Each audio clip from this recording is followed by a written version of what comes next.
नमः परमहंसास्वादितचरणकमलचिन्मकरन्दाय भक्तजनमानसनिवासाय श्रीरामचन्द्राय वागीशायस्य वदने लक्ष्मीर्यस्य च वक्षसि यस्यास्ते हृदये संवित्तं सिंहमहं भजे। विश्वसर्गविसर्गादि नवलक्षणलक्षितम् श्रीकृष्णाख्यं परं धाम जगद्धाम नमामि तत्।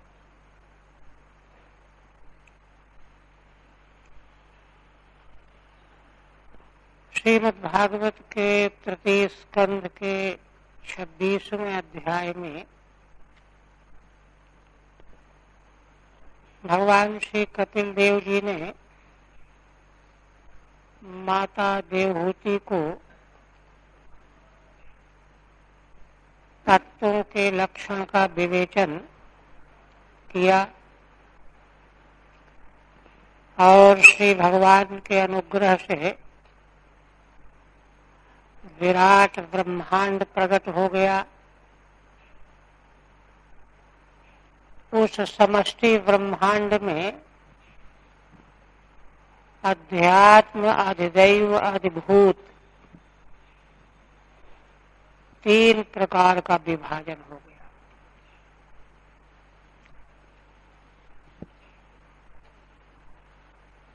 और देखिए, तीनों प्रकार का यह विभाजन होने पर भी है वह समग्र परमेश्वर का ही स्वरूप। त्रिविधम ब्रह्म में तत् भोक्ता, भोग्य और भोग क्रिया, तीनों रूपों में एक ही ब्रह्म विलसित हो रहा है। वेदांत का सिद्धांत है। इसलिए भगवान के संकल्प से उस विराट समष्टि ब्रह्मांड में तीन प्रकार का विभाजन जो हुआ, उसी में निरूपण करते हुए 60 तक शायद हुआ था कि समस्त ज्ञानेन्द्रियां, कर्मेंद्रियां और उनके गोलक जितने हैं वे सब अधिभूत रूप हैं। इंद्रियां अध्यात्म रूप हैं। अधिष्ठाता देवता अधिदैव रूप है। तो उस एक ही समष्टि ब्रह्मांड में त्रिविध विभाजन भगवान के संकल्प से संपन्न हो रहा है। अब आगे 60 के बाद मनसश्चंद्रमा जातो बुद्धिर्गिरांपति अहंकारस्ततो रुद्रश्चित्तम चैत्यस्ततो भवत्। आधी पंक्ति पूर्व से संबंधित है। अथास्य हृदयम भिन्नम, उस विराट ब्रह्मांड के भीतर हृदय प्रकट हुआ। हृदय हो गया गोलक। और हृदयान मन उत्थितम, उसी गोलक हृदय से मन प्रकट हुआ। मनसश्चंद्रमा जाता है, और विराट ब्रह्म के मन से चंद्रमा उत्पन्न हुआ। चंद्रमा मनसो जाता मंत्र ही है।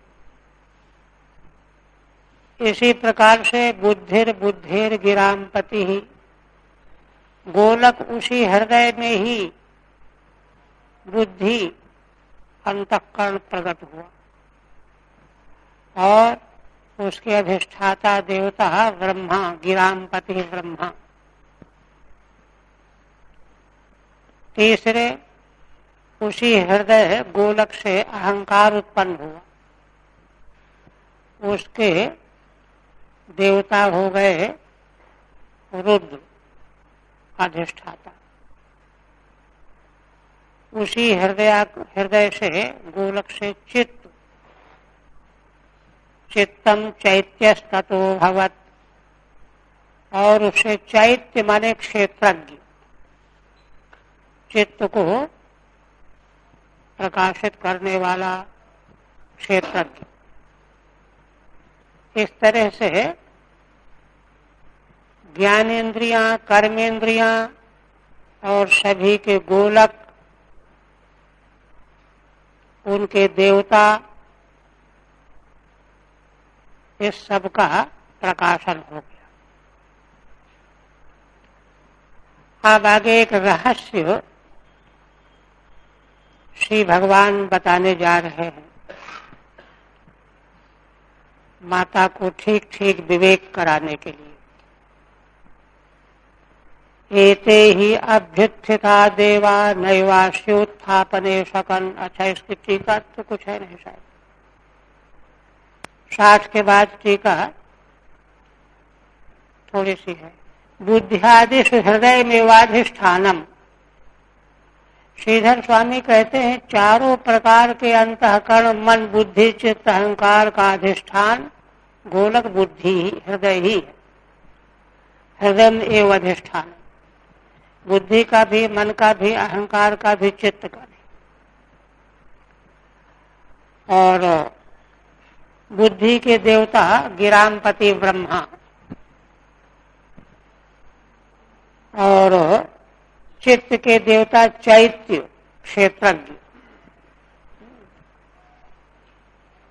इसके बाद यहीं तक तो हुआ। अब आगे एक विशेष प्रसंग भगवान प्रस्तुत कर रहे हैं। एति ही अभ्युत्थिता देवा नैवास्योत्थापने शकन। ये देवगण, ज्ञानेन्द्रियां, कर्मेंद्रियां, अंतःकरण के प्रकाशक देवगण, जो गोलकों में से प्रकट हुए, किंतु ये सब मिल करके उस विराट को उठाने में समर्थ नहीं हुए। अस्य उत्थापने न आशकन। तब उन लोगों ने, इन देवताओं ने चिंतन किया कि अरे क्या बात है। तब फिर से उस विराट को उठाने के लिए ये देवगण उसमें प्रविष्ट हुए। पुनः आविविशु खानी तमुत्थापयितुम क्रमात्। क्रमशः विराट को उठाने के लिए क्रमशः फिर उसी में प्रविष्ट होने लगे, एक एक करके। देखते हैं कैसे नहीं उठता है। बृहदारण्यक उपनिषद में एक आख्यायिका है प्राणोपासना के प्रसंग में, प्रथम अध्याय में। एक दूसरा प्रकरण जो है पंचम अध्याय में भी है। तो वहां यह है कि इंद्रियों के देवताओं में संघर्ष हुआ, अहमिकया, कि मैं श्रेष्ठ हूं, मैं श्रेष्ठ हूं। तो ये प्रसंग उस जगह पर लाया गया है जहां दैवी और आसुरी संघर्ष के लिए, संघर्ष का प्रकरण है। तो उसमें देवताओं ने असुरों पर विजय पाने के लिए उद्गीथ का आश्रय लिया। वहां देव और असुर की विवेचना भगवान भाष्यकार करते हैं। स्वेच्छाचार की वृत्ति ही जीवन में आसुरी वृत्ति है,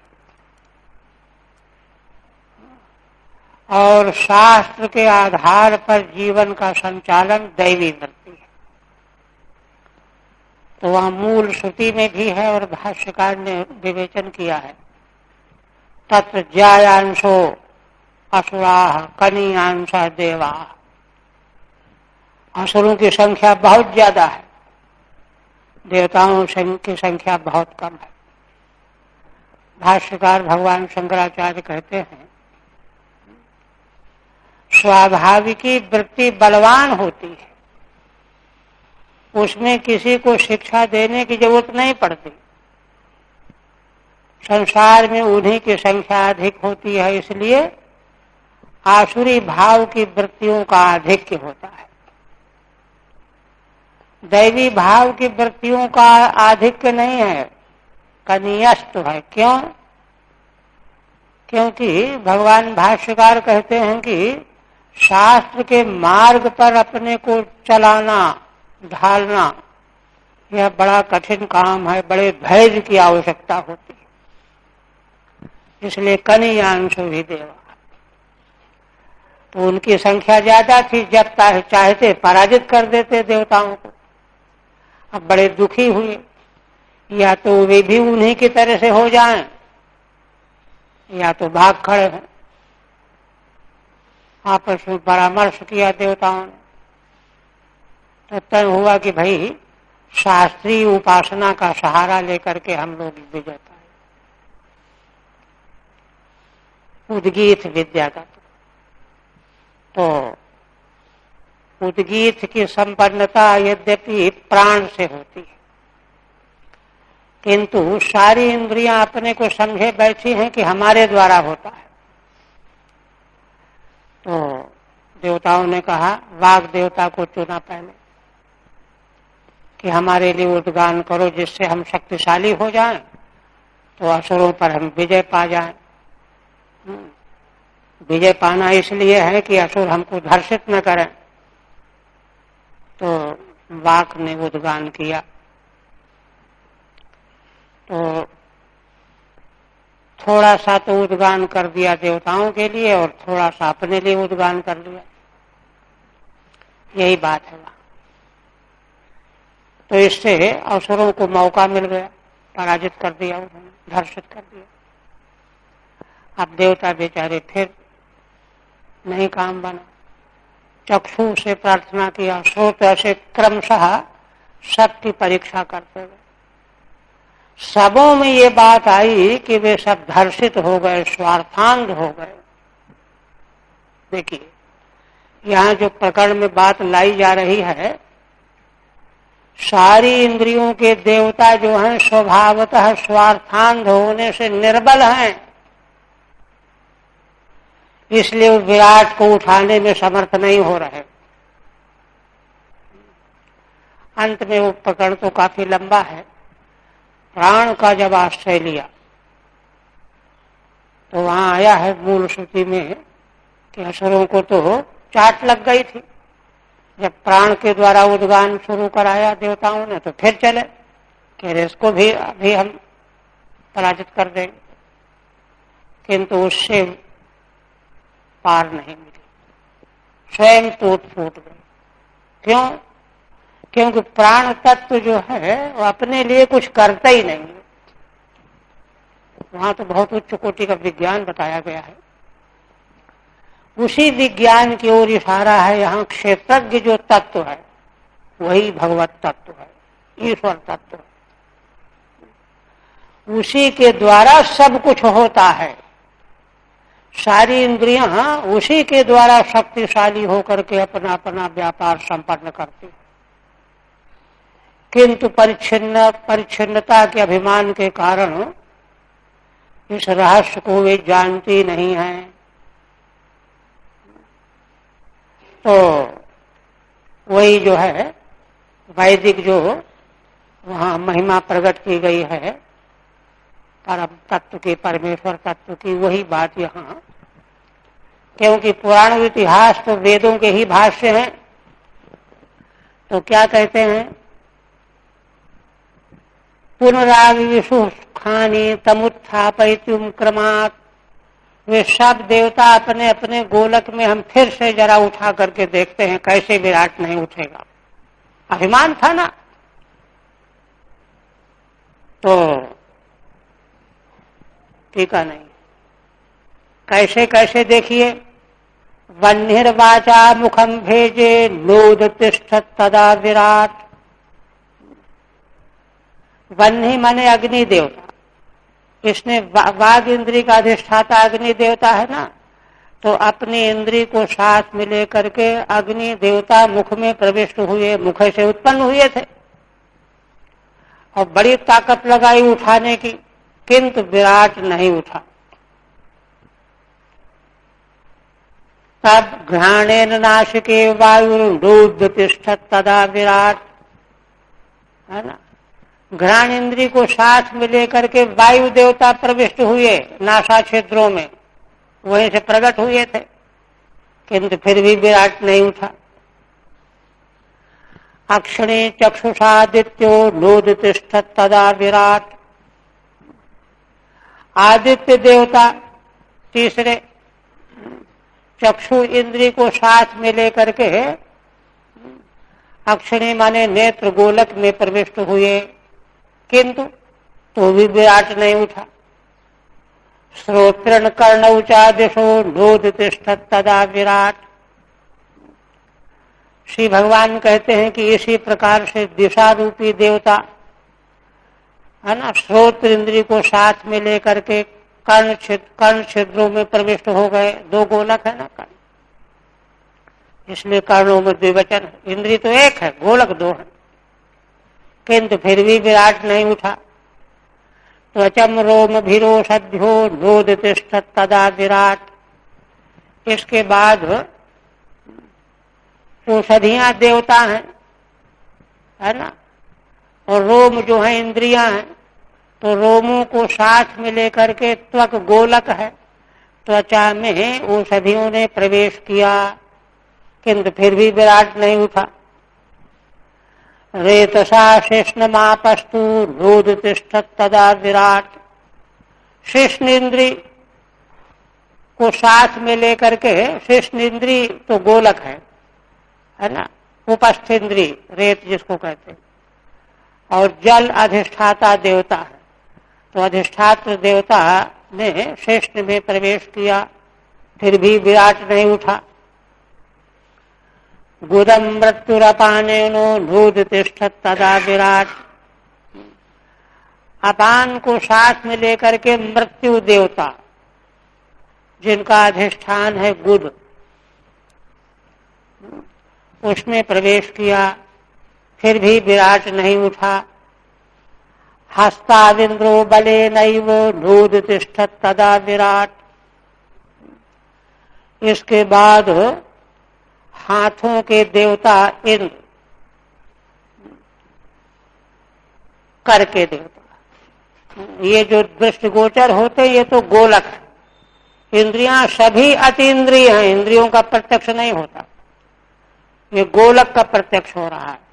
तो गोलकों में, कर इंद्री के गोलकों में इंद्र जो देवता हैं वे प्रविष्ट हो गए, बल इंद्री है, किंतु फिर भी विराट नहीं उठा। विष्णुर्गत्यैव चरणौ नोद तिष्ठत् तदा विराट, इसके बाद भगवान विष्णु चरणों के देवता हैं, उन्होंने जो है गति इंद्री, चरण तो गोलक है, उसके साथ चरणों में प्रवेश किया, फिर भी विराट नहीं उठा। नाडीर्नद्यो लोहितेन नोद तिष्ठत् तदा विराट, और लोहित को साथ में लेकर के नदियां, ये देवता है। गोलक कौन है? नाडियां। नाडी रूप गोलक में लोहित के साथ नदियां जो अधिष्ठात्र देवता हैं वे प्रविष्ट हुई, किंतु फिर भी विराट नहीं उठा। क्षुत्रभ्यामुदरम सिंधुर्नोद तिष्ठत् तदा विराट, और सिंधु देवता है, उदर गोलक है, भूख प्यास कर्ण है। भूख प्यास को साथ में लेकर के अधिष्ठात्र देवता समुद्र ने उदर रूपी गोलक में प्रवेश किया, किंतु फिर भी विराट नहीं उठा। हृदय मनसा चंद्रो नोद तिष्ठत् तदा विराट, इसके बाद चंद्र देवता मन के साथ में हृदय गोलक में प्रविष्ट हुए, फिर भी विराट नहीं उठा। बुद्ध्या ब्रह्मापि हृदयम नोदतिष्ठत् तदा विराट। इसके बाद फिर ब्रह्मा अधिष्ठाता देवता हैं बुद्धि के, बुद्धि के साथ हृदय रूपी गोलक में प्रविष्ट हुए, किंतु फिर भी विराट नहीं उठा।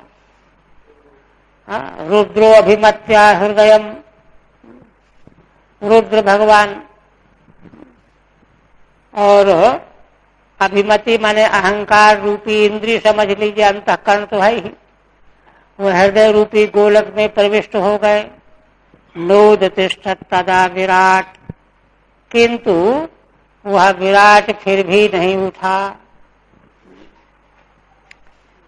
आप देखिए, यहां तक सारे के सारे देवगण अपने कर्ण इंद्रियों को साथ में लेकर के विराट को चेतन बनाने लगे, उठाने लगे, किंतु कुछ नहीं हुआ।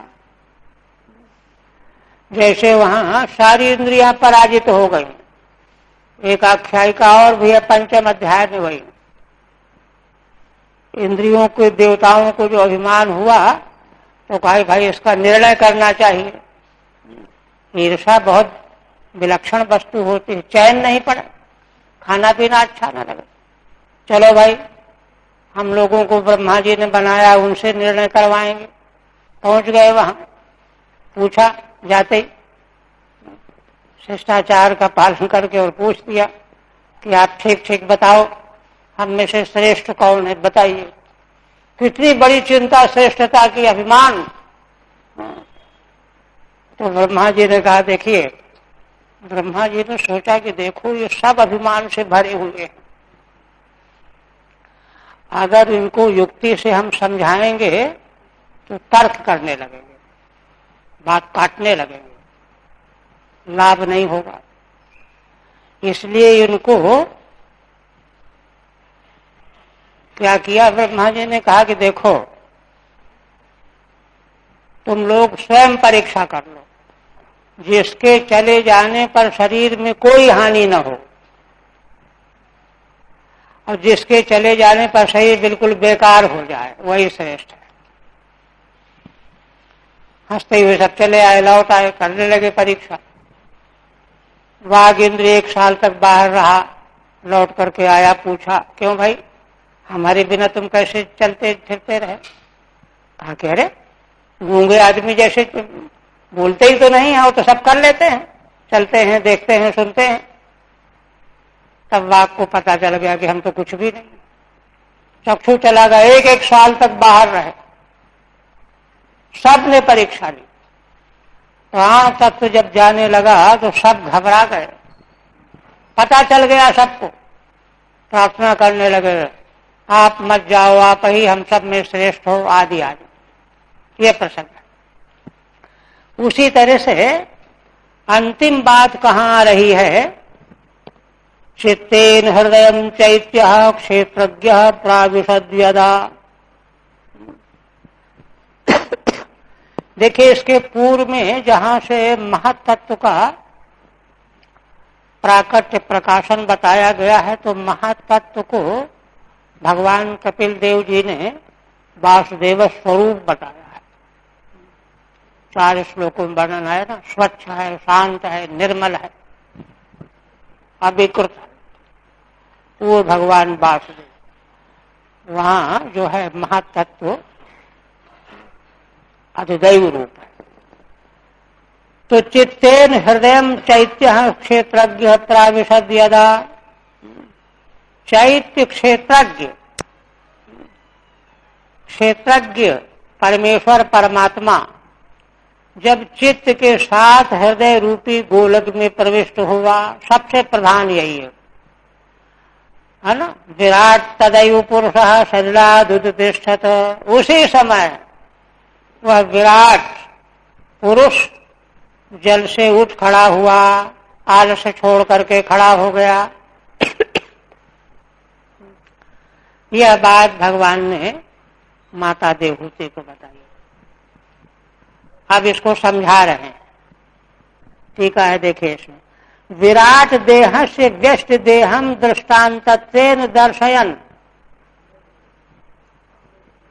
है? अच्छा, ये तो उसका 70। हाँ, आगे का है, यथा प्रसुप्तम पुरुषम प्राणेन्द्रिय मनोधियः, है ना, प्रभवन्ति बिना येनो नोत्थापयितुमोजसा, यही है। अच्छा, उसका है 62वें का, अन्य व्यतिरेकाभ्याम, यही है ना, अन्य व्यतिरेकाभ्याम क्षेत्रज्ञम विवेक्तुम, वही जो पहले हम आख्यायिका बताने लगे थे। अन्य व्यतिरेक के द्वारा क्षेत्रज्ञ का विवेचन करने के लिए, क्षेत्रज्ञ तत्व ही भगवत तत्व है, उसको समझाने के लिए सर्वेषाम पुनः प्रवेशमाह, पहले दूसरे देवताओं का प्रवेश कह करके, है ना, उनकी अज्ञता या असर्वज्ञता, अशक्तता बताई जा रही है। फिर क्षेत्रज्ञ की सर्वज्ञता बताएंगे, तो वह प्रवेश अब तक बताया गया 70 तक। अब आगे 2 श्लोकों में दृष्टांत देकर के सिद्धांत बताते हैं। कहते हैं कि देखो, व्यष्टि हमारा देह है, हमारा आपका देह सब व्यष्टि देह है, और विराट समग्र समष्टि है। तो व्यष्टि को दृष्टांत बना करके समष्टि के प्रति सिद्धांत बताना चाहते हैं। कहते हैं यथा प्रसुप्तम पुरुषम प्राणेन्द्रिय मनोधियः, जैसे कोई प्राणी सोया हुआ हो। यथा प्रसुप्तम पुरुषम प्राणेन्द्रिय मनोधियः, तो उसका प्राण भी है, इंद्रियां भी हैं, लीन है, मन भी है, बुद्धि भी है, लीन है सब। किंतु ये कोई भी उस सोए हुए प्राणी को जगा नहीं सकते। प्रभवन्ति बिना येनो नोत्थापयितुमोजसा, अपने सामर्थ्य से ना तो प्राण जगा सकता है, न इंद्रियां जगा सकती हैं, न मन जगा सकता है, न बुद्धि जगा सकती है।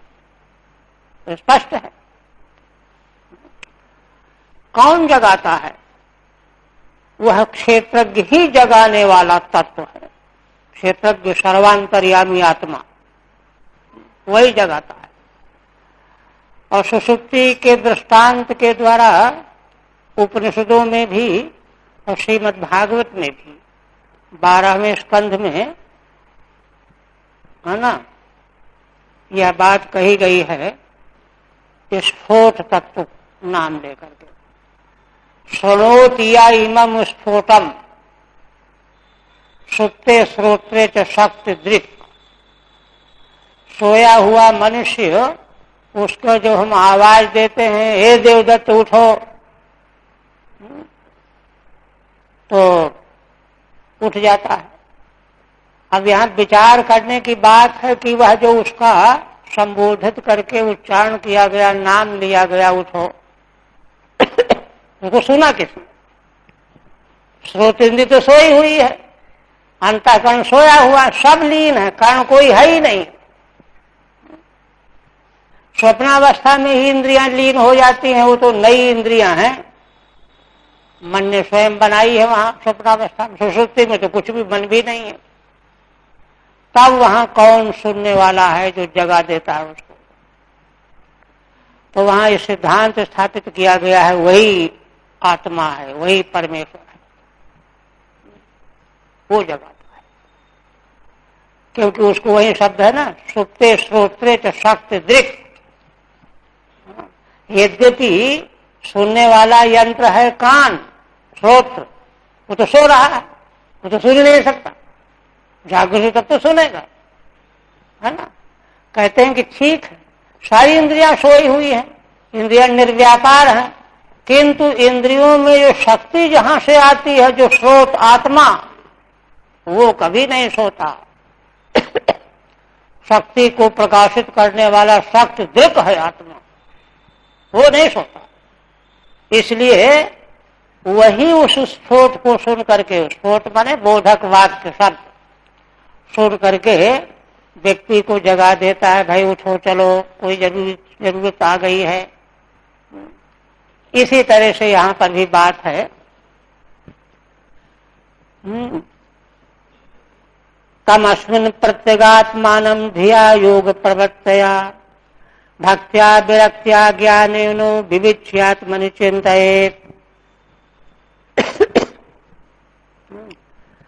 उसी परमेश्वर को, प्रत्यगात्मा को, है ना, तम प्रत्यगात्मानम धिया योग प्रवृत्तया, है ना, बुद्धि के द्वारा। बुद्धि कौन? योग मार्ग में साधन में लगी हुई बुद्धि के द्वारा और भक्ति के द्वारा और विरक्ति के द्वारा, ज्ञान के द्वारा विवेचन करके अपने भीतर जो है उसका चिंतन करना चाहिए। माने सारा अध्याय भगवान ने जो माता देवहूति को लक्षण बता करके स्पष्ट किया, उसका सार यहाँ आया। ये सब लक्षणों के भेद और उनका प्राकट्य का क्रम जो वर्णन किया गया है, किस लिए किया गया है?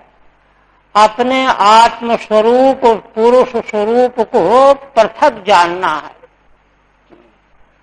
वह प्रकृति से सर्वथा अलग है, अकर्ता है, अभोक्ता है, आदि आदि। तो उसको पृथक जान लेना है वो शरीर के भीतर ही, शरीर के भीतर रहते हुए भी उसको अलग करके जान लेना है। वही जो है विराट को उठाने वाला है, वही सोए हुए पुरुष को जगाने वाला है। वह जो सोए हुए पुरुष को जगाने वाला, समष्टि विराट को उठाने वाला, वही तो हमारा आपका सबका आत्मा है। उसका चिंतन करना चाहिए। और देखिए भगवान ने कितना अनुग्रह पूर्वक भक्ति के द्वारा, किंतु भक्ति बिना वैराग्य के बनेगी नहीं। केवल जो है दिखावटी भक्ति से बात नहीं बनेगी, वैराग्य चाहिए। और वैराग्य के लिए ज्ञान चाहिए। ज्ञान नहीं होगा तो वैराग्य नहीं होगा। मजबूरी का नाम महात्मा गांधी थोड़ा ही है। तो इस तरह से, और बुद्धि जो सब साधनों को अपनाने वाली है, योग मार्ग के अनुसार जो है साधन को पकड़ने वाली हो, और उस अपने प्रत्यगात्म तत्व को इसी अपने ही शरीर के भीतर उसका चिंतन करना है। ठीक है, कहते हैं प्रथमम परमेश्वरे भक्ति ही। श्रीधर स्वामी कहते हैं कि पहले परमेश्वर भगवान में भक्ति करो, ततो अन्यत्र विरक्ति ही, तो उससे अन्यत्र वैराग्य हो जाएगा। नहीं तो भक्ति रह टिकेगी नहीं, वैराग्य नहीं होगा। तो ततो योग प्रवृत्ताधि, तब बुद्धि योग के मार्ग में प्रवृत्त होगी। एकाग्रम चित्तम, चित्त एकाग्र हो जाएगा। ततो यज ज्ञानम, एकाग्र चित्त के द्वारा जो ज्ञान होगा, तेन प्रत्यगात्मानम क्षेत्रज्ञम, उस ज्ञान के द्वारा प्रत्यगात्मा क्षेत्रज्ञ को, जिसका पीछे संकेत किया गया, अस्मिन्नात्मनि कार्य कारण संघाते, इसी शरीर के भीतर कार्य कारण संघात रूप जो देह है हमारा आपका, इसी के भीतर विविच्य चिंतयेत, पृथक करके चिंतन करना चाहिए। है तो इसी में, किंतु इससे बिल्कुल अछूता है। हरि ओम तत्सत्। श्रीमद्भागवते महापुराणे तृतीय स्कंधे कापिलेयोपाख्याने तत्व समाम्नाये षड्विंशतितमोऽध्यायः। ओम भगवदर्पणमस्तु। आप देखिए अग्रिम अध्याय, तीन अध्याय के 3 त्रिक बने हुए हैं 9 अध्याय का। तो पहले त्रिक का 3रा अध्याय, इसी में पूरा प्रकरण का सारांश आ जाएगा। कहते हैं सप्तविंशे ततः सम्यक बहुसाधन योगतः पुं प्रकृत्योर्विवेकेनो मोक्ष रीतिर्निरूप्यते।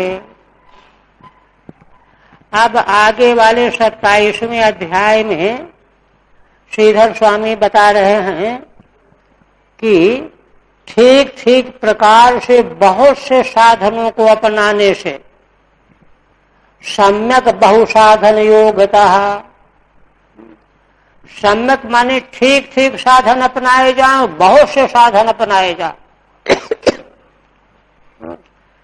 एक काम तो कर लिया, दूसरे की उपेक्षा कर दिया तो नहीं बनेगा। सम भी हो, दम भी हो, तितिक्षा भी हो, बहुत साधन सब आगे उल्लेख आएगा।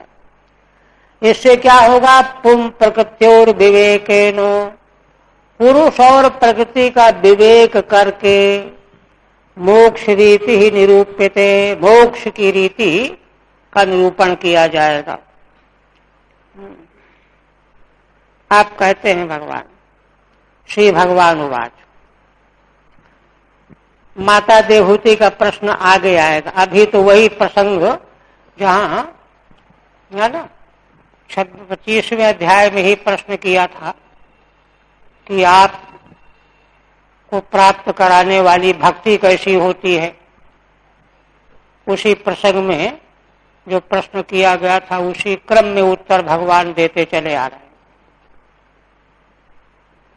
भगवान अब कहते हैं कि देखो, प्रकृतिस्थोपि पुरुषो नाज्यते प्राकृतैर्गुणैः आविकारात् अकर्तृत्वात् निर्गुणत्वात् जलार्कवत्। श्री भगवान कहते हैं कि हे मां, यद्यपि आत्मा रूपी पुरुष जीवात्मा जो हमारा स्वरूप है, प्रत्यगात्मा क्षेत्रज्ञ जो पीछे बताया गया, वह प्रकृति में ही स्थित है, किंतु प्राकृतैर गुणैः न आज्यते। प्रकृति से संबंधित जो गुण हैं सत रज तम, इन्हीं का परिणाम है सुख दुख शोक मोह। इनसे वह संसक्त नहीं होता। प्रकृति में स्थित रहते हुए भी, है ना, प्रकृति के गुणों से उत्पन्न जो परिणाम है सुख दुख शोक मोह आदि, उनके द्वारा वह संसक्त नहीं होता, लिप्त नहीं होता। नाज्यते माने न लिप्यते।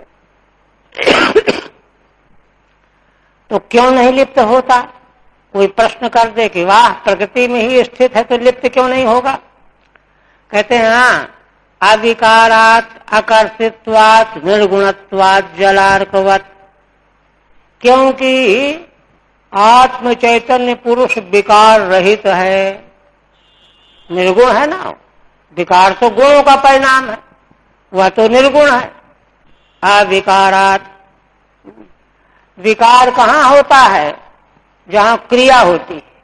क्रिया जो है अपने आश्रय को विकृत किए बिना नहीं हो सकती।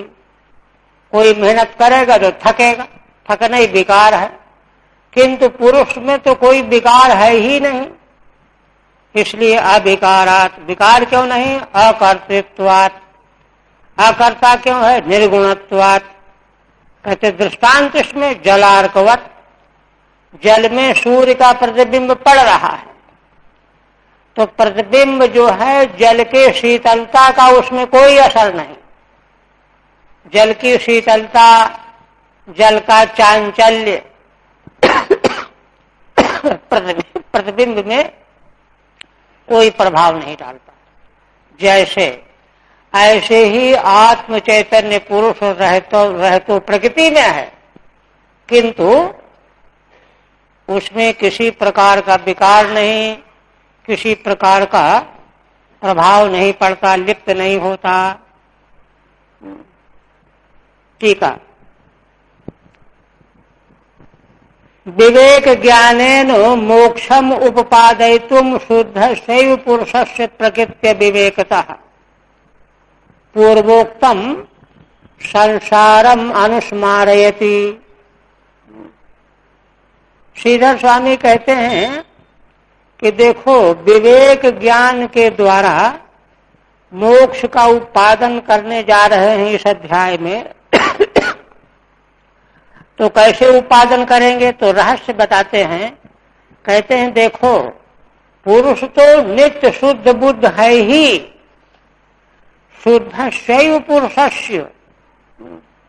असल में जब वह स्वभावतः शुद्ध ही है, उसमें कोई किसी प्रकार का विकार है ही नहीं, फिर उसमें प्रतीति क्यों होती है? प्रकृत्य विवेकतः, प्रकृति से विवेक न होने के कारण पूर्वोक्तम संसारम अनुस्मारयति, जो पहले संसार बना हुआ था उसका स्मरण कराते हैं, याद रखना।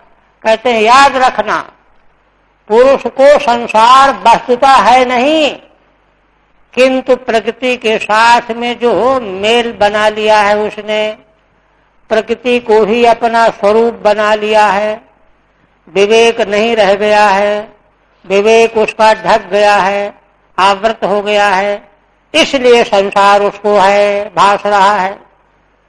प्रकृतिस्थोपी त्रिभी, 3 श्लोकों से इस बात को कह रहे हैं।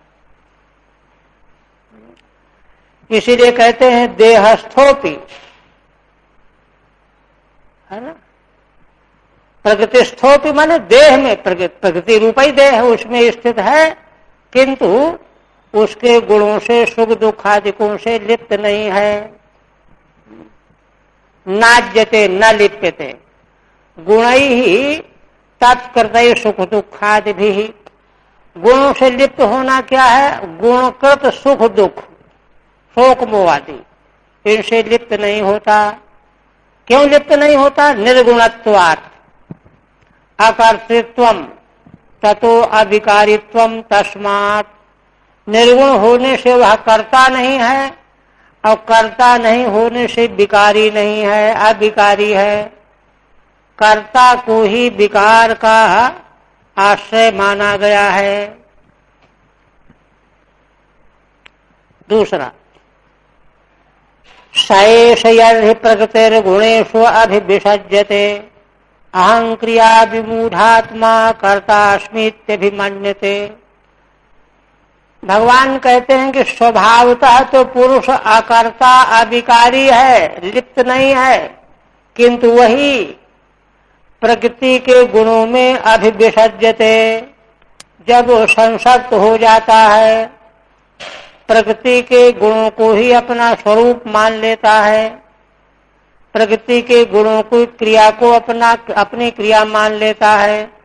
अहं क्रिया विमूढ़ात्मा, अहंकार के कारण विमूढ़ात्मा हो जाता है ना। अहंकार के कारण विमूढ़ आत्मा यस्य, क्योंकि आत्मा तो शुद्ध बुद्ध है, उसके साथ में जो अहंकृति है, अहंकार, उसमें कर्तृत्व है, भोक्तृत्व है, उसको अपना स्वरूप मान लेता है। कर्तास्मित् अभिमन्यते, मैं करता हूं ऐसा अभिमान कर बैठता है। इसी का परिणाम है, टीका इसकी नहीं है। तेन संसार पदवीम अवसोभ्येत्य निर्वृतः प्रासंगिकैः कर्म दोषैः सदसन मिश्रयोनिषु। देखिए, माने प्रकृति के साथ में अहं क्रिया विमूढ़ात्मा हो जाने पर ही वह आत्मा संसार पदवीम अवसः अभ्येति, परवश होकर के संसार में चला जाता है। अनिर्वृतः, निर्वृत माने शांत नहीं रह सकता। शांत तो उसका स्वरूप है, किंतु अब तो उसका स्वरूप बदल गया, प्रकृति उसका स्वरूप हो गया, इसलिए अनिर्वृतः।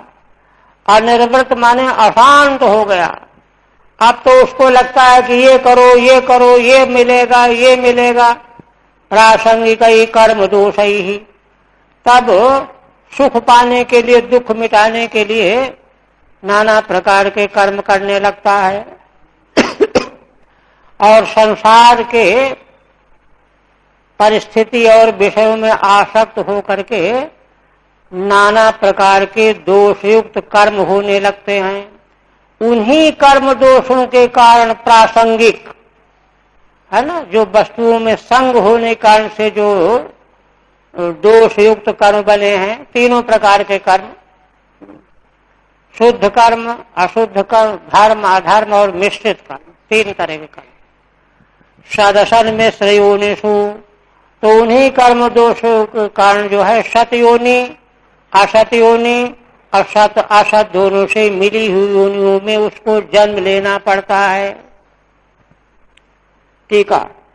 अनिर्वृत सन, अनिर्वृत माने अशांत है वह। प्रासंगिक ही प्रकृति संग करते ही, प्रकृति के संग करने से जो आवश्यकता उसको महसूस होती है, उसको पाने के लिए तीनों तरह के कर्म करने लगता है। सदसन मिश्र योनिषु, है ना, सत योनि देव योनि, असत योनि तिर्यक योनि, मिली हुई योनि नर योनि। नरादिषु संसार पदवीं प्राप्नोति, ये है संसार का बंधन। तो पहले ठीक ठीक बंधन समझ में आ जाए तो उससे बचाव का मार्ग ठीक ठीक आ जाए। अब आगे देखिए,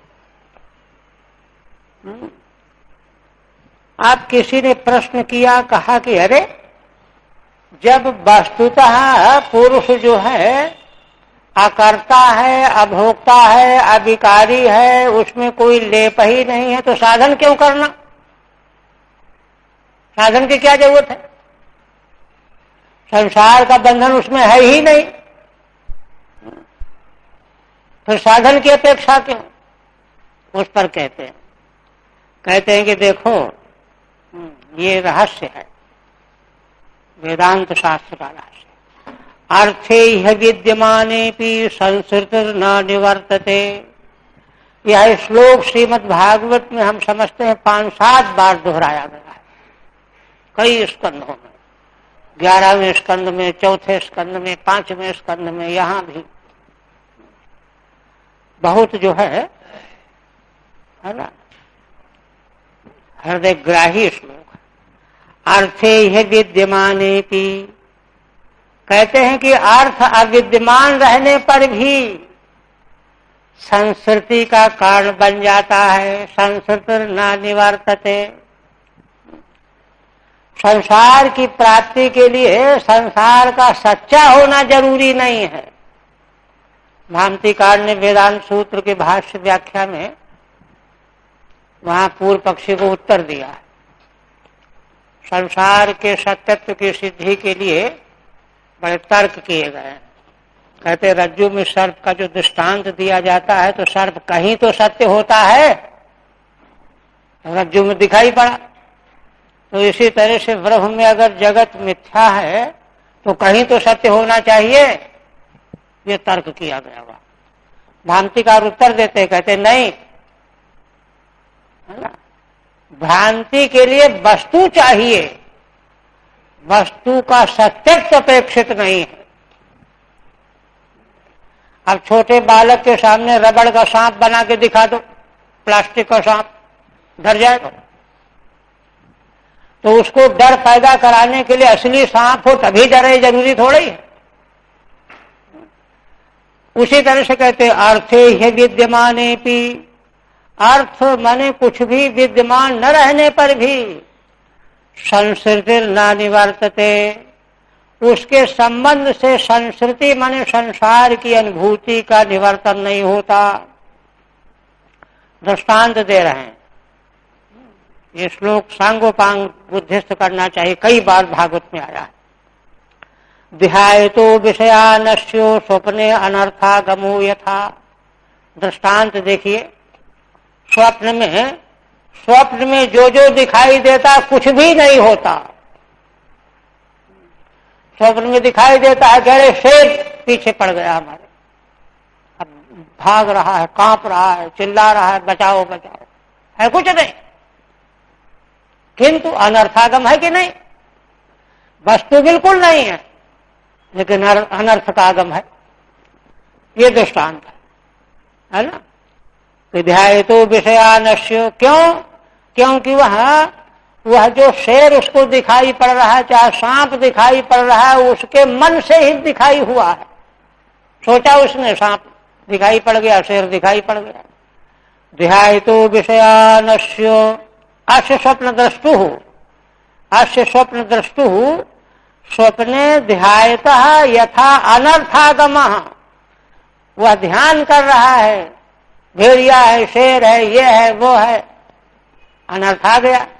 इसी तरह से संसार रूप अर्थ विद्यमान न होने पर भी संस्कृति निवृत्त नहीं हो सकती।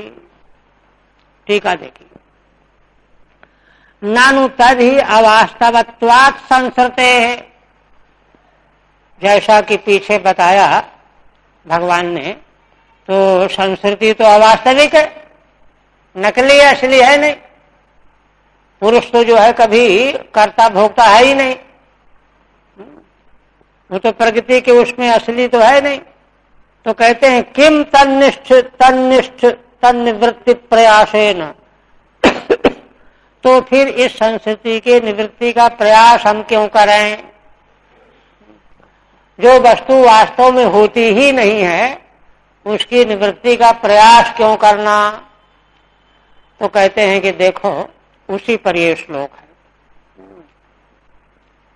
अर्थे ही विद्यमान, दृष्टांत दे दिया कि जैसे स्वप्न में अर्थ कुछ भी नहीं है, लेकिन उसकी निवृत्ति तब तक नहीं होगी जब तक व्यक्ति जग नहीं जाएगा। जग करके जब देख ले अरे कुछ नहीं था, वो तो सपना था थोड़े कुछ। इसी प्रकार से संस्कृति की जो अनुभूति हो रही है संसार के बंधन की, सुख दुख शोक मोहादिकों की, इसकी निवृत्ति बिना जगे नहीं होगी। इसलिए ये नहीं कह सकते कि जब संस्कृति सत्य नहीं है तो उसकी निवृत्ति का प्रयत्न क्यों किया जाए। आप कहते हैं, फिर कहते हैं कि फिर क्या प्रयत्न किया जाए, कैसे जो है इसकी निवृत्ति हो? तब भगवान कहते हैं यमादिभिर्योग पथैहि अभ्यसन श्रद्धयान्वितः मयि चानन्य मयि भावेन सत्येन मत कथा श्रवणेन च। छोटा तो नहीं? अच्छा पांचवा। अतएव शनैश्चित्तम प्रसक्तम असताम पथि भक्ति योगेन तीव्रेण विरक्त्या च नैर्वशम्। देखिए, स्वप्न के दृष्टांत के द्वारा इसको कौन अन्यथा कर सकता है? स्वप्न के दृष्टांत से यह बात साफ हो गई कि संस्कृति सत्य चाहे भले न हो, किंतु जब तक यह धारा हमारी बुद्धि से जाएगी नहीं तब तक हम उसके सुख दुख से बच नहीं सकते। इसलिए उपाय क्या करना है? संस्कृति को समाप्त करना है। तो समाप्त कैसे हो? तो भगवान उसका साधन बता रहे हैं। आतेव शनैश्चित्तम प्रसक्तम असताम पथि। भगवान कहते हैं कि चित्त जो है मनुष्यों का, हमारा आपका, असताम पथि प्रसक्तम, असत मार्गों में आसक्त हो रहा है। माने जो संसार है ही नहीं उसी के मार्ग में आसक्त है। ये लाओ वो लाओ, ये भी ठीक है वो भी ठीक है। समस्या ये है ना, इसको कैसे उससे हटाया जाए? संसार की आसक्ति, असत पदार्थों की आसक्ति से चित्त को कैसे समेटा जाए? तो भक्ति योगेन तीव्रेण, भगवान कहते हैं कि मां तीव्र भक्ति योग के द्वारा, है ना, और विरक्त्याचा नैर्वशम्, और वैराग्य के द्वारा। क्योंकि वैराग्य के बिना भक्ति योग केवल ऊपर ऊपर का रह जाता है। वैराग्य भीतर से होना चाहिए। ठीक है। यतो विषय ध्यानम अनर्थ हेतु, क्योंकि विषय सत्य हो चाहे सत्य न भी हो, किंतु उनका ध्यान ही अनर्थ का हेतु है। अतो मनो नियंतव्यमित्याह, इसलिए मन का नियमन करना चाहिए, विषयों का ध्यान करने से मन को हटाना चाहिए, ये कहते आते हैं। असताम इंद्रियाणाम पथ विषय मार्गे, इंद्रियां और इंद्रियां जिन मार्गों में चलती हैं विषय, ये सब असत हैं। स्वप्न दिव्य है, स्वप्न में कुछ होता थोड़ा ही है। इन मार्गों में, विषय के मार्ग में इंद्रियां चली जा रही हैं, उनसे हटाओ चित्त को। कैसे हटावे? तीव्रेण दृढ़ेन भक्त्या और विरक्त्या च तीव्रया, तीव्र वैराग्य हो और तीव्र भगवत प्रीति हो। अब आगे, अब प्रश्न ये आया कि भगवान के प्रति भक्ति तीव्र कैसे हो और वैराग्य तीव्र कैसे हो। तो आगे भगवान कई सारे उपाय बता रहे हैं। यमादिभिर्योग पथैहि अभ्यसन श्रद्धयान्वितः, यम आदि से नियम, आसन, प्राणायाम, प्रत्याहार, धारणा, ध्यान, समाधि, योग के जो अष्टांग मार्ग हैं, इन पर चले और श्रद्धा से युक्त होकर के अभ्यास करे। मयि भावेन सत्येन, और भगवान के प्रति सत्य भाव रखे। सत्य भाव भगवान के प्रति रखने का मतलब क्या है? कोई भगवान के प्रति असत्य भाव रखता है क्या? तो देखिए, भगवान के प्रति सत्य भाव रखने का मतलब यह है कि निष्काम हो, केवल भगवान प्रिय हो, भगवान के द्वारा हमको ये हो जाए वो हो जाए ये प्रिय न हो। मत कथा श्रवणेन च, और यह कैसे हो? तो भगवान की कथाओं के श्रवण करने के द्वारा। ठीक है। भक्ति विरक्त्योस्ति तीव्रत्वे कारणानि वर्णयन, भक्ति विरक्ति दोनों तीव्र चाहिए, ये बात गांठ बांधने की है। हाँ, साधक वर्ग में भक्ति और विरक्ति दोनों की तीव्रता चाहिए। कारणानि वर्णयन, उसमें कारण का वर्णन करने चल रहे हैं। ज्ञानेन मोक्ष प्रकार माह, तब जाकर के आगे ऐसा ज्ञान होगा जो मोक्ष प्रदान करने वाला होगा। 6 श्लोकों से भगवान वर्णन कर रहे हैं। यमादिभिर्योग मार्गैहि, यम नियम आदि योग के मार्ग हैं। चित्तम अभ्यसन, चित्त का अभ्यास करे, निरोध करे। पुनः पुनः एकाग्री कुर्वन, बार बार एकाग्रता संपादन करे। आत्मानम उपलभ्य सर्वानुस्यूतम अद्वयम परमात्मानम प्रतिपद्यते इत षष्ठे नान्वयः। यहाँ से तो शुरुआत है साधन की। 6वें श्लोक में फिर अन्वय होगा, माने बीच में जो वर्णन किया जाएगा, ये करे ये करे ये करे ये करे, उससे क्या होगा? आत्मा उपलब्ध हो जाएगा, आत्म स्वरूप की उपलब्धि हो जाएगी और तब सर्वानुस्यूत अद्वय परमात्मा को प्राप्त कर लेगा, मोक्ष हो जाएगा। सत्येन माने निष्कपटेन, मयि भावेन सत्येन का अर्थ है निष्कपट, फलाकांक्षा न हो। भावेन माने प्रेमणा, और आगे कहते हैं सर्वभूत समत्वेनो निर्वैरेणा प्रसंगतः। श्री भगवान कहते हैं सभी प्राणियों के प्रति समता का भाव रखे, निर्वैर रहे, किसी से वैर भाव न हो। अप्रसंगतः, और किसी में आसक्ति न हो। ब्रह्मचर्येण मौनेन स्वधर्मेण बलीयसा, ब्रह्मचर्य हो, मौन रहने की आदत हो, और स्वधर्मेण बलीयसा, बलीयसा स्वधर्म क्या है? बलवान स्वधर्म उसको कहते हैं जो धर्म कर्म भगवान को अर्पित कर दिया, भगवद अर्पणमस्तु, सब कुछ, वही धर्म बलवान होता है। स्वधर्मेण बलीयसा। टीका, अप्रसंगतः माने संग त्यागेन, संग का त्याग कर। बलीयसा माने ईश्वरे अर्पितेन स्वधर्मेण यद्रक्षयोपलब्धेन संतुष्टो मित भुग्मुनि विविक्त शरण शांतो मैत्र करुण आत्मवान। श्री भगवान कहते हैं कि जो कुछ मिल जाए, यदक्षया उपलब्ध हो जाए, भोजन जल आदि, उसमें ही संतुष्ट रहे। मित भुग मुनि, मित भोजन करने वाला हो, मौन रहने वाला हो। विविक्त शरण शांत, एकांत की शरण में रहने वाला हो, शांत हो। मैत्र करुण आत्मवान, सबके प्रति मैत्री भाव, सबके प्रति करुण भाव और सबके प्रति आत्म भाव रखने वाला हो।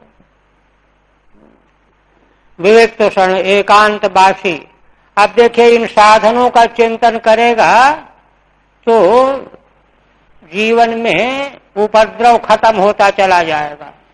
नहीं तो 24 घंटे जो है राग द्वेष, इसने ये कहा, उसने वो कहा, वैसा करता वैसा करता, इसी में समय बीतता रहता।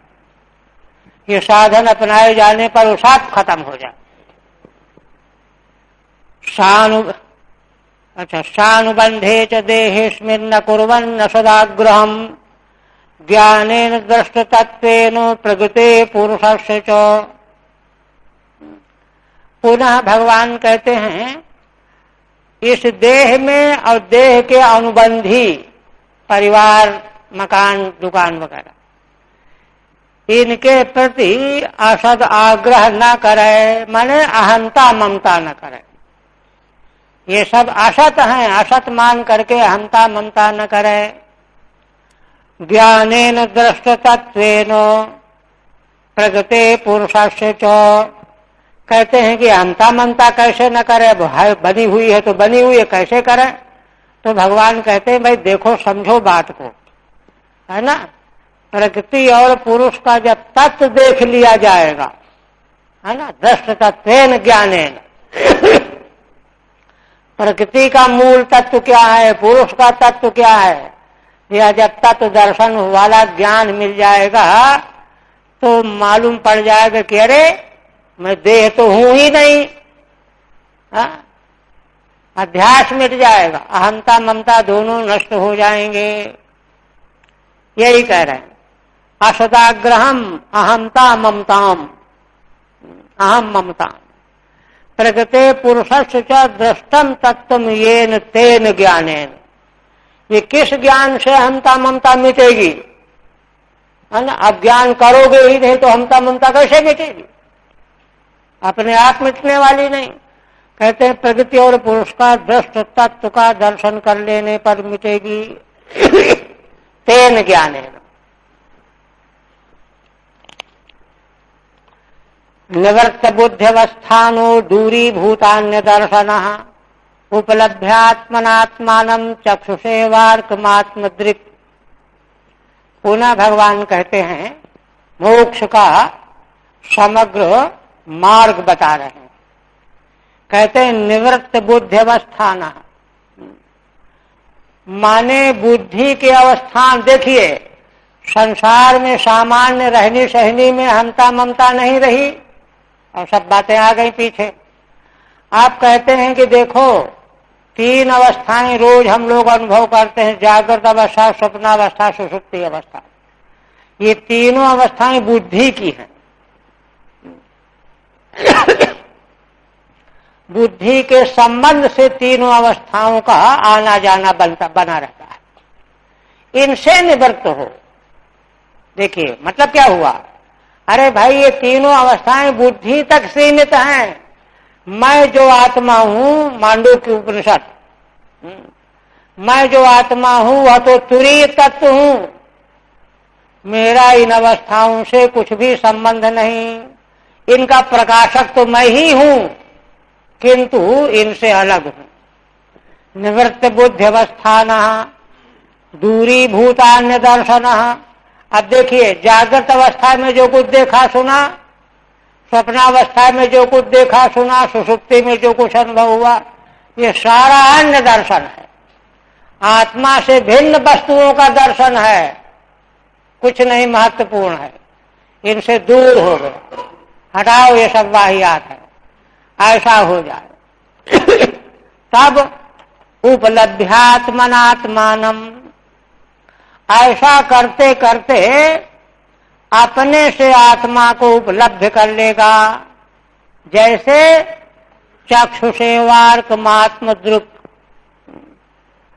चक्षु के द्वारा, देखिए यहां पर बात भगवान यह कह रहे हैं, सूर्य देवता ही के अंश से चक्षु इंद्रिय है, तो चक्षु इंद्रिय भी सूर्य का ही अंश है। तो सूर्य के अंश से सूर्य को हम देखते हैं कि नहीं नेत्र से। इसी तरह से हमारे भीतर जो वस्तु का दर्शन करने की शक्ति, जो देखने वाला आत्मा है, वह उसी परमार्थ आत्मा का अंश है। जैसे चक्षु सूर्य का ही अंश है, तो जैसे चक्षु के द्वारा हम सूर्य को देख लेते हैं, वैसे अंश आत्मा के द्वारा पारमार्थिक आत्मा को देख लेता है। चक्षुषेवार्कमात्म दृक्, वह आत्मद्रष्टा होता है। टीका, निवृत्तानि बुद्ध्यवस्थानानि जागृदादीनि यशसः, जिसकी बुद्धि की तीनों अवस्थाएं जागृत स्वप्न सुषुप्ति निवृत्त हो गई हैं, इनसे अपने को अलग कर लिया है।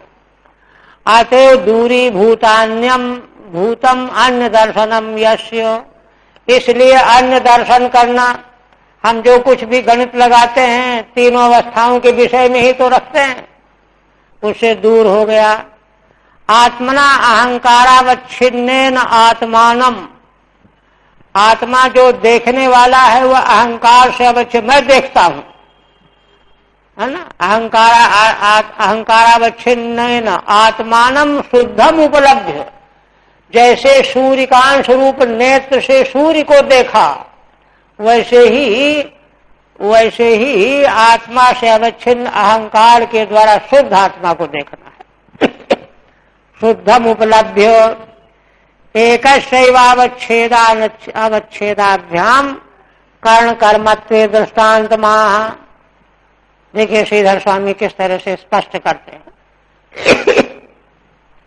असल में देखने वाला आत्मा कोई और हो और जिसको देखना है कोई और हो, ऐसा तो है नहीं, है तो एक ही। तो फिर कौन देखने वाला आत्मा? जिसके द्वारा देखेंगे वो कर्ण कारक है, जिसको देखें वो कर्म कारक हो जाएगा। तो उस पर कहते हैं श्रीधर स्वामी, एकस्यैव अवच्छेद अनवच्छेदाभ्याम, है ना, जिसके द्वारा हम देखते हैं आत्मा को, कर्म कारक देखा जाने वाला आत्मा, वह तो अनवच्छिन्न है, अहंकार से अनवच्छिन्न है, और जिसके द्वारा देखते हैं वह अहंकार से अवच्छिन्न है। तो वही कहते हैं एकस्यैव अवच्छेद और अनवच्छेदाभ्याम। पहले वाला जो कर्ण कारक बना है, अभिमान से युक्त है ना, वो अवच्छिन्न है, और कर्म कारक वाला आत्मा अनवच्छिन्न है। दृष्टांत भी है ऐसा, जैसे चक्षुषा, चक्षुषा माने चक्षु अवच्छिन्नेन अर्केण, चक्षु माने चक्षु से अवच्छिन्न जो अर्क सूर्य, वो भी सूर्य का अंश ही है ना। गगनस्थ मार्गमिव, आकाश वाले सूर्य को हम अर्क से अवच्छिन्न चक्षु से अवच्छिन्न सूर्य के द्वारा देखते हैं। जैसे एवं आत्मदृक् शुद्धम आत्मानं पश्यन्, इस प्रकार से आत्मदर्शन करने वाला हो जाए, शुद्ध आत्मा का दर्शन करने वाला हो जाए। फिर कहते हैं मुक्त लिंगम, 16 तक है, पूरा तो नहीं होगा वहां तक।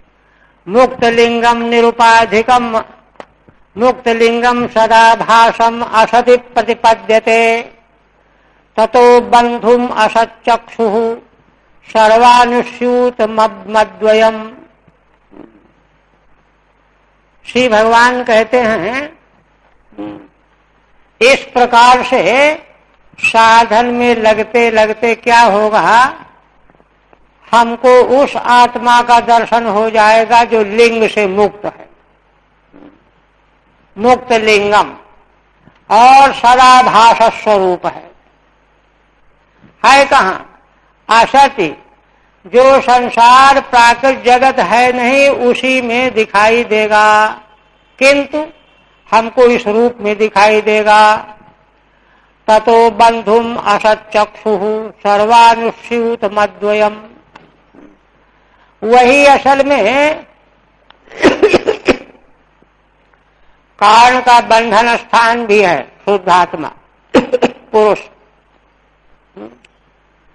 और कार्य का चक्षु भी है, माने जो कार्य का जो कारण है प्रधान प्रकृति उसका अधिष्ठान है, क्योंकि परमेश्वर परमात्मा अधिष्ठान न हो तो अचेतन प्रकृति कुछ भी नहीं कर सकती।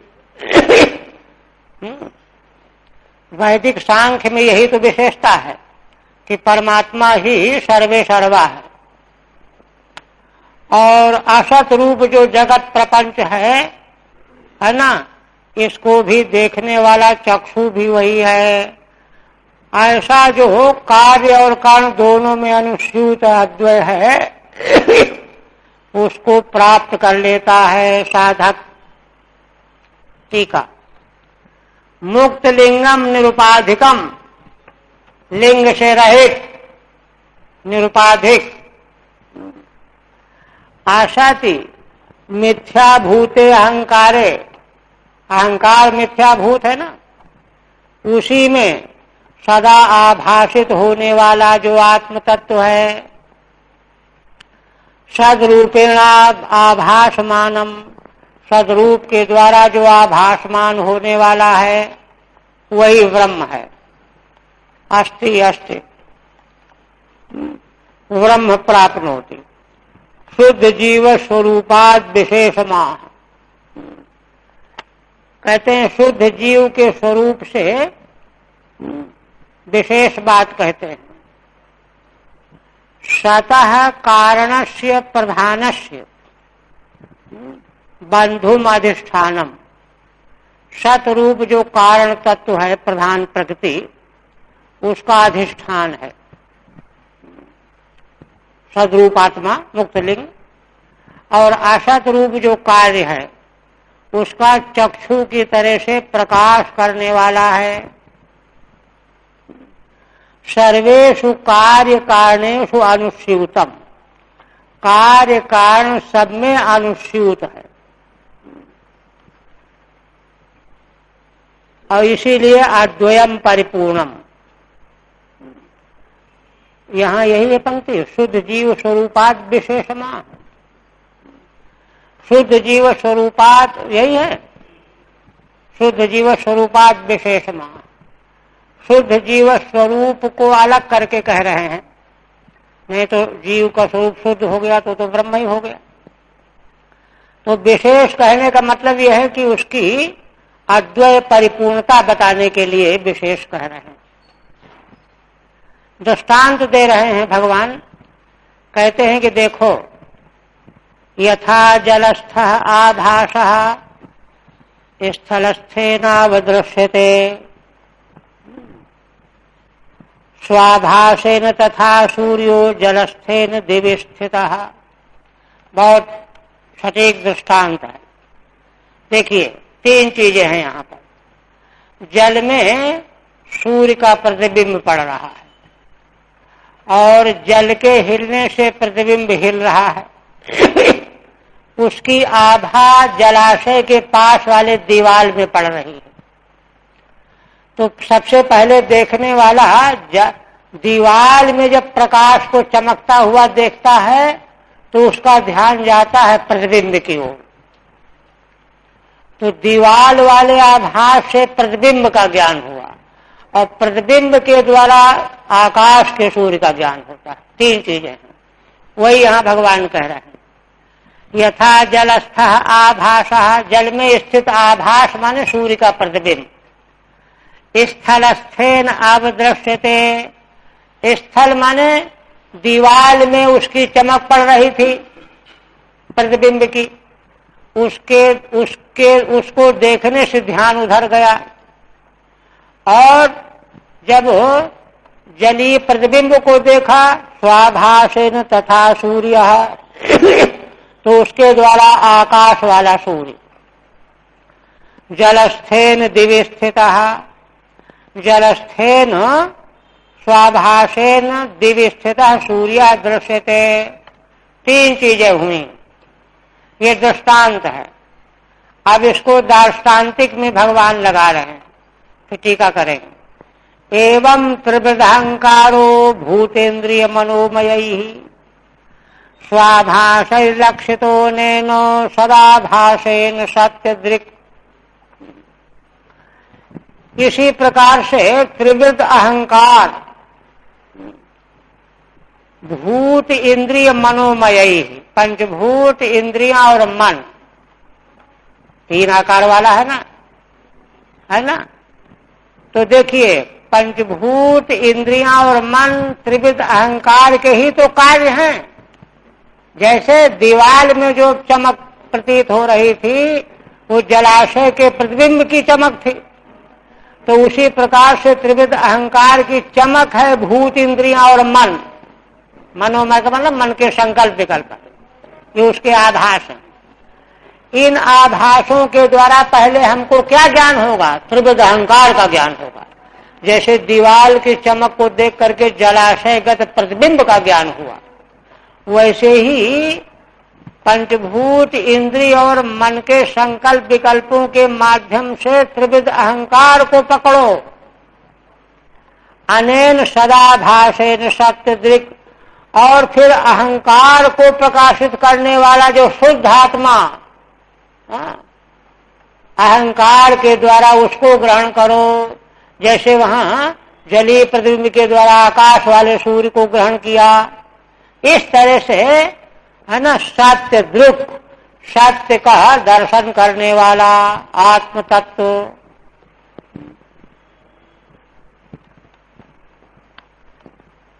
मूल कर दें क्या दो श्लोक, क्योंकि माता देवहूति का प्रश्न फिर आगे आ जाएगा, टीका भी पूरी नहीं हो पाएगी। हाँ, मूल कर देते हैं दो श्लोक और। भूत सूक्ष्मेन्द्रिय मनोबुद्ध्यादिष्वि निद्रया। अच्छा, ये दूसरी बात बदल गई, ठीक है, देखते हैं। अच्छा, यहाँ दे रहे हैं है ना 12वें की टीका। अहंकारोपहितेन शुद्ध ब्रह्म प्रतिपत्तिम सदृष्टान्त। अहंकार से उपहित जो आत्मा, उसके द्वारा शुद्ध ब्रह्म की प्रतिपत्ति कैसे होती है इसको दृष्टांत दे करके बताना है। दृष्टांत तो समझने के लिए है, उसके द्वारा दार्ष्टान्तिक में क्या है? शुद्ध ब्रह्म का बोध प्राप्त कराना है। कैसे? यथेति जले स्थितः आभासः सूर्य प्रतिबिंबः। जल में स्थित सूर्य का प्रतिबिंब स्पष्ट है। यदा गृहांतरवर्ती भित्तौ, घर के भीतर जो भित्ति माने दीवाल, उसमें वो चमकने लगता है जैसा बताया।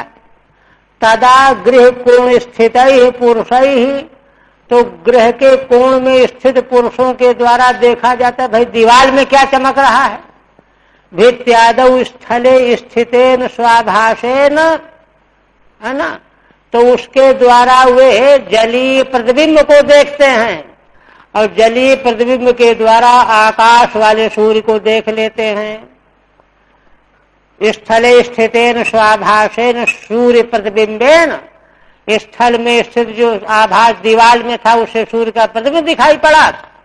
यथा प्रथमम, और जलस्थ आभासो अवदृश्यते लक्ष्यते, जल वाला आभास लक्षित हो गया। और फिर उसी से गगनस्थस्य, है ना, गृह मध्य प्रतिबिंबा योगात, तो आकाश में स्थित जो सूर्य है उसका प्रतिबिंब सीधे तो वहां पड़ नहीं सकता दीवार में, वो प्रतिबिंब तो जले भी पड़ेगा, उसमें प्रतिबिंब नहीं पड़ सकता।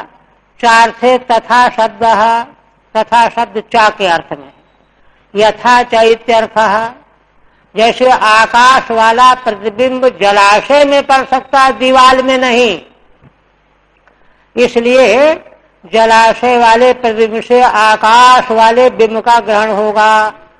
यथा च जलस्थेन दिव्य स्थित सूर्यो लक्ष्यते, जलस्थेन प्रतिबिंबेन दिव्य स्थित सूर्यो लक्ष्यते, इसी तरह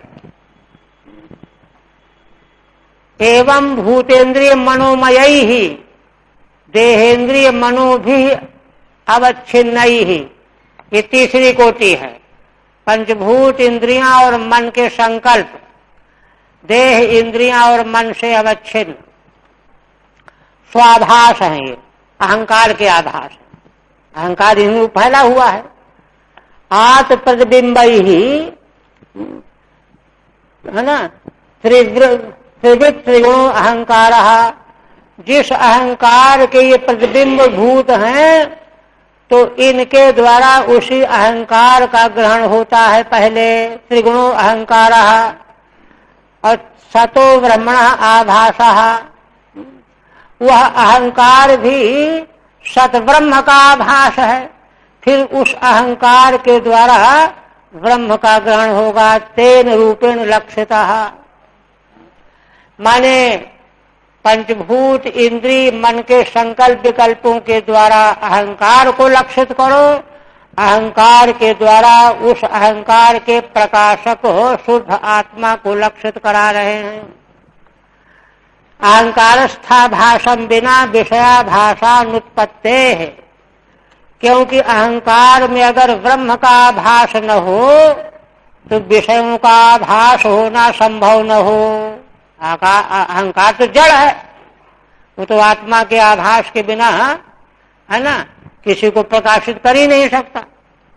अनेन चाहंकारेण च सदा भाषयता भासवता सत्यदृक् परमार्थ ज्ञप्ति रूप आत्मा लक्ष्यता इत्यर्थः। इस प्रकार से इसी अहंकार के द्वारा क्रमशः विचार पूर्वक चिंतन करने पर सदा भासवता, जो हमेशा भासमान रहता है, सत प्रकाश है आत्मा, सत्य दृक्, परमार्थ ज्ञप्ति रूप है, दृष्टा रूप है, वह आत्मा इस प्रकार से लक्षित होता है ना। जलाशय के प्रतिबिंब के दृष्टांत के द्वारा दार्ष्टान्तिक में समझाया, इसको फिर से जो है दोहराएंगे अग्रिम दिन, कल तो प्रतिपदा रहेगी ना।